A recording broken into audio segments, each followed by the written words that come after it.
Hey everybody, I hope you have had a okay start back. And I know that this is definitely a lot different than what we have signed up for.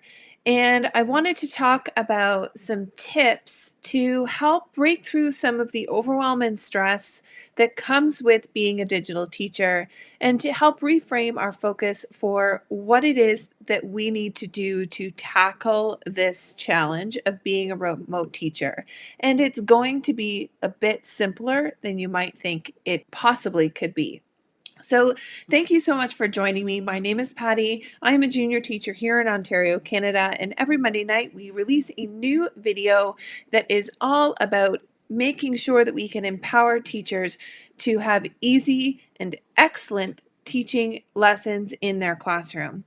And it is our hope that through these videos, you get a little inspiration that will help you to transform what is happening in your classroom. So I titled tonight's video is Just Teach, because at the very basics, regardless of how we are teaching, believe that you know how to do this. You know how to teach. You do it every single day, and the only thing that is changing is the platform. Now, I will say this is not easy. And if you've got kids at home and you are trying to balance not only childcare and teaching, it's not easy.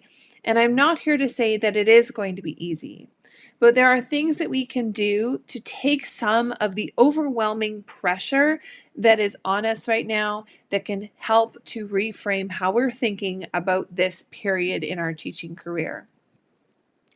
The first is let's just keep it simple.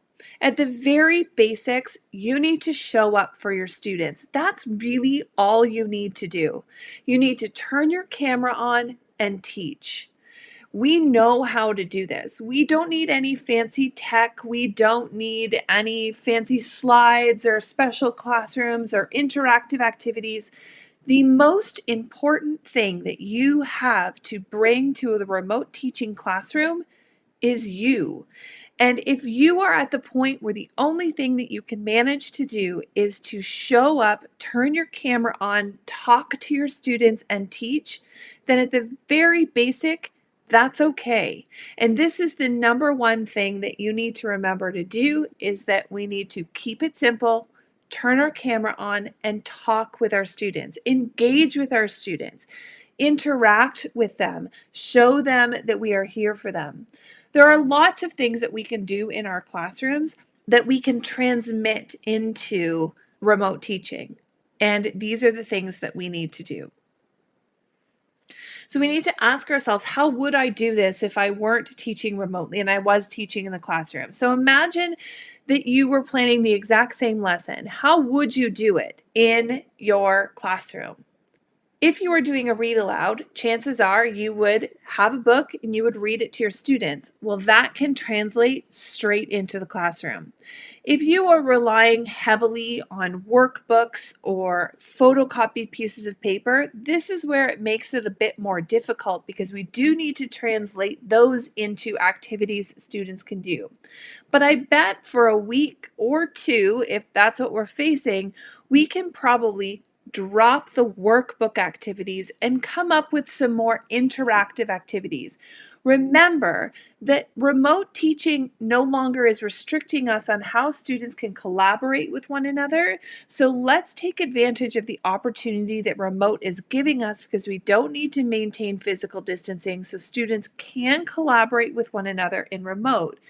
So thinking about how you would do things, you can still do read alouds. You can still pose questions to your students and ask them to answer them on whatever material they happen to have with them, whether it's paper or a blank document. You don't necessarily need to have everything perfectly created for your students, and you definitely can simply just ask them to create a blank document. And that is a perfectly acceptable type of activity that you can ask a junior student to be doing. They don't necessarily need a structured, colorful, pretty template that they simply just need to fill in. They can make it themselves. So we need to look at, does everything need to be digital, or can we still do things that are analog? Can we still do things with a pencil and paper even though we're teaching remotely? I will make an assumption that most students will have access to some type of writing material or will have access to some type of device that they could write on. Now, they may not have both that they are competent at being able to use, but one or the other, even if it's just a scrap piece of paper, students can simply use what they have to be able to write on. So if you are assigning an activity such as what are your New Year's resolutions, students can write that on a piece of paper and they can type it on a blank document and submit that to you in whatever way you need to. They can email it to you, they can send it to you through your LMS, through Google Classroom, D2L, or any other platform that you happen to be using for your learning management software. But not every single thing needs to have a digital template. Just because you have a page in a workbook doesn't mean that you need to convert that page into a digital platform. I would hazard to guess that many of those activities can be done without needing to convert them into these very pretty Bitmoji link farm type activities. I'm actually not a big proponent of a Bitmoji classroom, and I will be honest with you in saying that the biggest reason that I am against them is because I think they take a lot of time for teachers to create and make, and I don't think that the reality is that students are getting a lot out of them. In the students that I am supporting regularly, they're finding Bitmoji classrooms really difficult to navigate and unclear as to what to do with this picture that they're seeing. They see a picture of a classroom. There's not always a great understanding of what we're supposed to do or a linear idea of how we're supposed to follow it. Sure, it looks cute, but is cute always good teaching? Not necessarily. If you can whip out a brand new Bitmoji classroom in 20 minutes, then all the power to you, keep doing it. But if you are struggling through the creation of these documents just because you think this is what you should be doing, I would question whether or not this is a valuable use of your time, not only for you and also for your students. Can they get the same quality of learning out of simply just you talking to them, giving them a question, and having them write their answer to it? Or you ask them to read a book on Epic and you simply provide them with a link in which to do that? Do you necessarily need to have it all laid out perfectly on a digital library shelf so that students can click on those books? If you are going to use those types of classrooms, I would suggest that you find pre-made templates that don't take a lot of time for you to do, and I would set limits as to how long you give yourself to work on that and to really monitor whether or not you're actually getting a really good return on that investment, or if you could spend less time doing something else and then be able to have more time for yourself instead of planning every minute of every day. Now, here's another thing that I'm seeing a lot of in some of the teacher chat rooms lately is about tech and all of the problems with tech. I guarantee you 1000% you will encounter lots and lots of tech problems. These tech problems are not the end of the world. You do not need to be a tech pro to be a remote teacher. Your students are learning too. For some of you, you may have students that are digital natives and you can ask them to help you. You can ask them to try and figure out how to do different things. This is what I want to do. Anybody know how to do that? There are parents that might be able to provide solutions because they've been using MS Teams for months and months, if not a year now, and trying to navigate that. You can use the community to help to support you. People understand more than anything that we are all just trying, and the effort is far more valued than the expertise. You do not need to be a tech pro. Your skill level at using tech does not matter.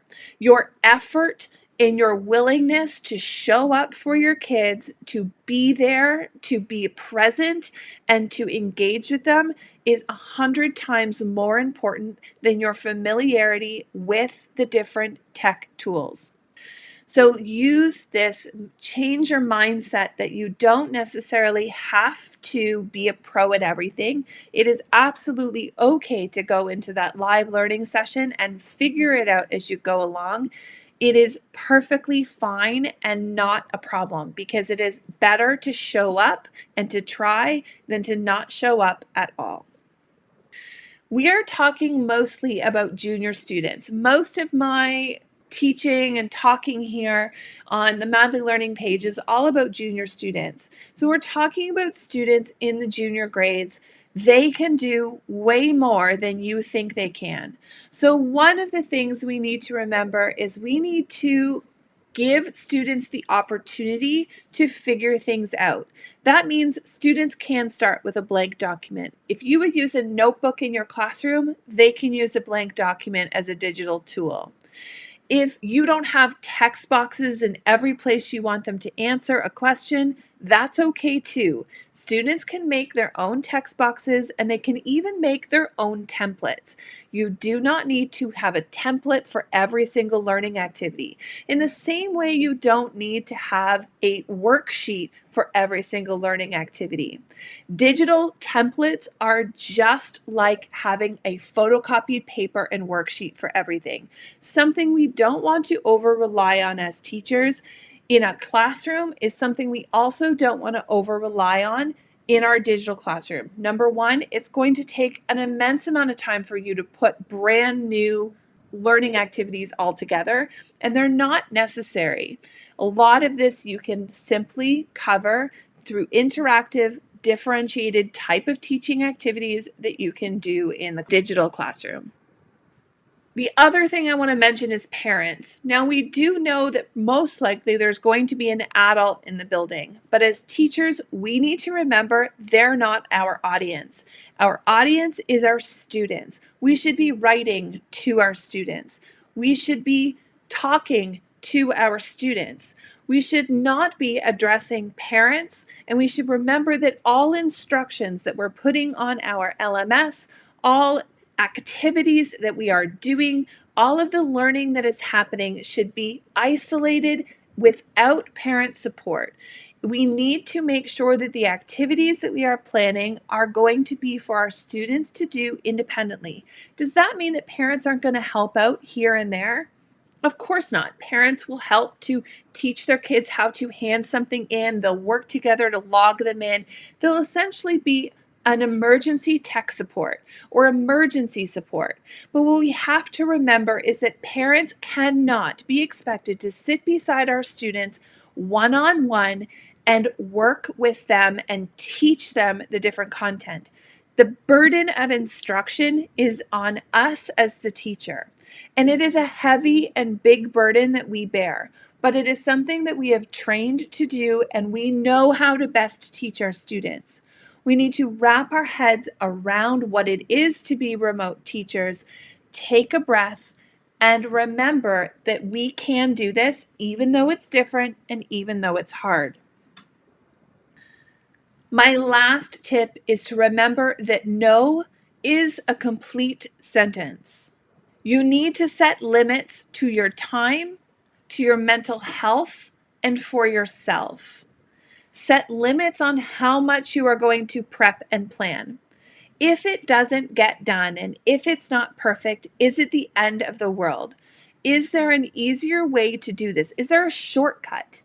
Do I have to have my entire week's worth of lessons, 75 different slides in a PowerPoint presentation so that students can see what it is I'm talking about when I'm talking? Is this something you do in your regular classroom? Probably not. Because if it's not something you do in your regular classroom, and it's not absolutely necessary for you to get that worksheet translated for your students, you can use simply a wall behind you, a piece of chart paper. You can use just a white piece of paper. You can use an iPad as a document camera. There is a lot of different things and strategies that you can do where you can make those slides live. Just like you would in the classroom, you would not generally have a ton of slides playing over and over again. Or at least if you're like me, you would not have pre-made slides for every learning and lesson activity that you ever taught. What you would have is you would have a blackboard or a whiteboard or a chart paper, and as you are talking and animating, you're interacting with your students, you're recording what they're saying on chart paper or on the board behind you. Those can also be done in a remote classroom because you can have a digital whiteboard or a document camera or simply just a wall with a piece of chart paper or Bristol board on it behind you that you can write on just like you would in the classroom. The only difference for remote teaching when it comes to instruction is that your students aren't sitting perhaps on the carpet in front of you or at the desks in front of you. They're sitting at their desks in multiple different locations. The same way that I am talking to you here is the same way you can talk with your students. You can have activities that they can do. You can have interactive pages for them to engage with, but you need to be able to set limits with what is realistic for you to be able to do. How much time do you have to dedicate to planning and prepping for your digital remote week? What can you cut? What isn't absolutely necessary? And what are those things that are tricking you that you say you should do them, but when you really look at it, they're not necessary for you to do? It is completely okay for you to say no to yourself, to not compare yourself to other teachers and what you may see on social media as to what other remote learning looks like and all the fancy templates and different things like that. You can say no, you can set limits, and you can put yourself and your mental health first. But it does mean that you need to remember the first basic rule, and that is you've got to show up and you've got to turn your camera on and you've got to teach. And if that is what you are able to do, and if that is the end of what you are able to do, that is all you need to do. So it's my hope that you take some of these ideas and reduce what you are expecting of yourself, to set a realistic goal as to what you can actually get accomplished, what you can actually do, and where your priorities are. If you are instructing for 225 minutes of synchronous learning each and every day, do you need to have all those slides that are going to back you up for those lessons? Or can it just be you engaging with your students and recreating some of the teaching strategies that you use every single day in your in-person classroom and translate those into remote ready teaching? Thank you so much for joining me. It is my hope that I've given you some food for thought and hope that you have looked critically at some of the things that you are putting together and you are doing and asking yourself whether or not they're necessary. It is my hope that you take some of these tips and help to get your time back, reduce some of your stress and overwhelm, and take a step back and realize that the number one thing your students need is you. I hope you have a great week, and we will be back next Monday night with another video. Bye for now.